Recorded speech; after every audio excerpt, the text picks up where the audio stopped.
Página 1. La peste negra, Dorsey Armstrong, 2016. La plaga más devastadora del mundo. Dorsey Armstrong, Ph.D.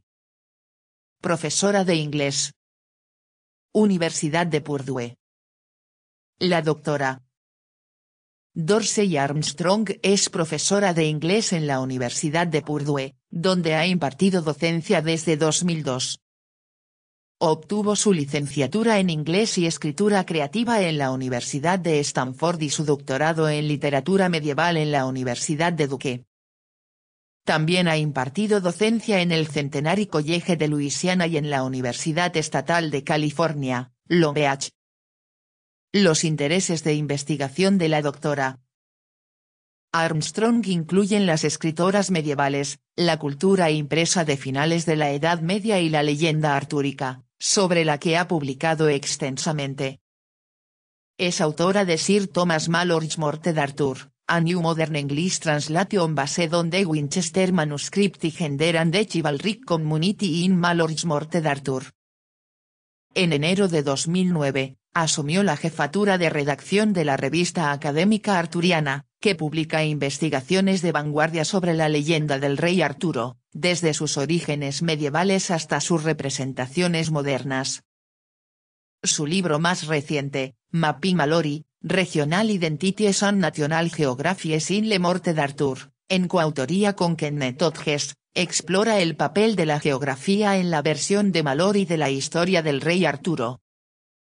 Su proyecto de investigación actual se centra en cómo la sociedad medieval reaccionó y concibió los gemelos y los nacimientos múltiples de orden superior en la literatura y la sociedad. Otros cursos destacados impartidos por la doctora Armstrong incluyen puntos de inflexión en la historia medieval, el mundo medieval, análisis y crítica, cómo involucrarse y escribir sobre cualquier tema, grandes mentes del mundo medieval y el rey Arturo, historia y leyenda. Alcance.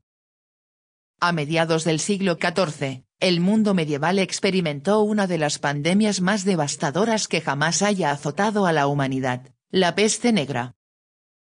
Entre 1346 y 1353, esta enfermedad, comúnmente considerada una forma de peste bubónica, arrasó Europa desde el este en el sentido de las agujas del reloj, cerrando el mundo medieval como una soga. Cuando finalmente terminó, al menos la mitad de la población había muerto. Las estructuras sociales, la infraestructura política y económica, las relaciones familiares, las instituciones religiosas y otros factores se vieron gravemente afectados y, en muchos casos, irrevocablemente alterados. De hecho, muchos estudiosos creen que fue la peste la que cataliza el inicio del proceso de transformación del mundo medieval en el moderno. En este curso, exploraremos la peste negra desde múltiples perspectivas para comprender cómo se originó, se propagó y transformó esta pandemia en el mundo medieval. Comenzando con un análisis de cómo era el mundo medieval en vísperas de la peste negra, examinaremos la epidemiología y el modo de transmisión de la peste, y luego rastrearemos su progresión a lo largo del panorama del siglo XIV. Veremos cómo la peste fue un componente clave de uno de los primeros casos registrados de guerra bacteriológica, y cómo las ciudades-estado de Italia, sin saberlo, facilitaron su expansión inicial al mundo medieval a través de sus avanzadas y completas redes comerciales.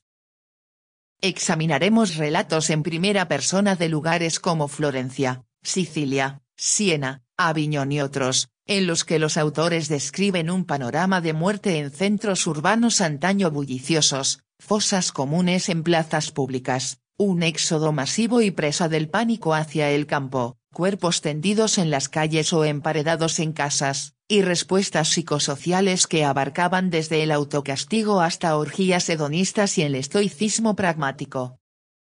A medida que exploramos la evolución de la peste, nos centraremos en algunas de las teorías más recientes sobre su origen y transmisión, incluyendo el reciente descubrimiento de que los jerbos y no las ratas, podrían haber sido uno de los principales vectores de transmisión. También analizaremos los diversos argumentos de numerosos académicos que sostienen que algo más que la peste bubónica asolaba el mundo medieval en aquella época.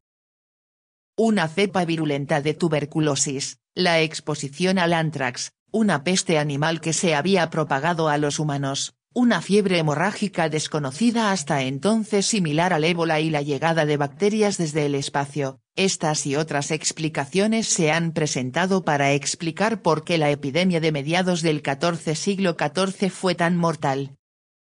Mientras rastreamos el avance de la peste en el mundo medieval, nos detendremos para realizar estudios de caso de comunidades individuales que la afrontaron de maneras singulares.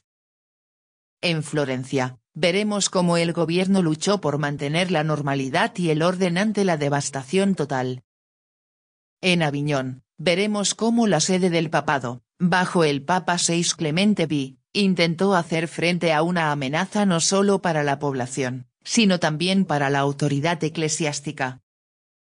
En Walsham, veremos cómo se transformó un típico pueblo y finca señorial inglesa cuando aproximadamente entre el 60% y el 70% de la población murió en cuestión de meses. Examinaremos cómo las mentes médicas y científicas más destacadas de la época intentaron explicar y afrontar la peste negra, identificando conjunciones planetarias, terremotos, erupciones volcánicas y el mal aire o miasma como la causa de la infección. Veremos cómo los países escandinavos y lo que hoy son Polonia y Rusia reaccionaron a la peste de forma muy diferente a la de la mayor parte del resto del mundo medieval, especialmente en lo que respecta al folclore y las tradiciones rurales. Conoceremos a los flagelantes, que viajaban de pueblo en pueblo y se azotaban en exhibiciones públicas de humillación carnal, intentando así apaciguar a Dios y obtener su misericordia. Veremos cómo la autoridad de la Iglesia se vio radicalmente socavada cuando un número récord de miembros del clero murió y los que quedaron a menudo se negaron a realizar los últimos sacramentos o lo hicieron a regañadientes. Si bien la institución de la Iglesia se resintió, las prácticas religiosas populares se hicieron muy evidentes, con un aumento de la peregrinación a los lugares sagrados.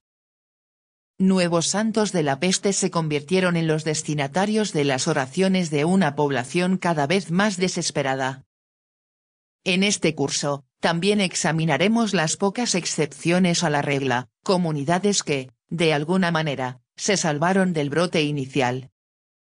Milán se salvó gracias a las políticas de su gobernante draconiano, Nuremberg gracias a sus sistemas de saneamiento y cultura de la higiene inusualmente avanzados, e Islandia gracias a la suerte y la oportunidad. Tras la confusión inicial causada por el brote de peste, la sociedad medieval intentó volver a la normalidad, pero se trataba de una nueva normalidad, constantemente interrumpida por continuos brotes de peste cada generación, aproximadamente. En respuesta a la peste negra, surgieron nuevas formas de arte y literatura.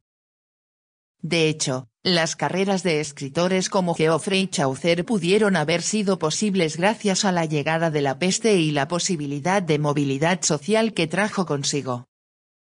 Al final, el mundo medieval se transformó por completo. Para la mayoría de los que sobrevivieron a la peste, la vida era mucho mejor que antes.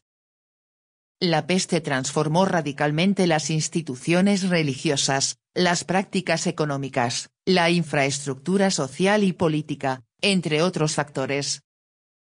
De las cenizas de la peste negra, nació un nuevo mundo y el Renacimiento. Página 3.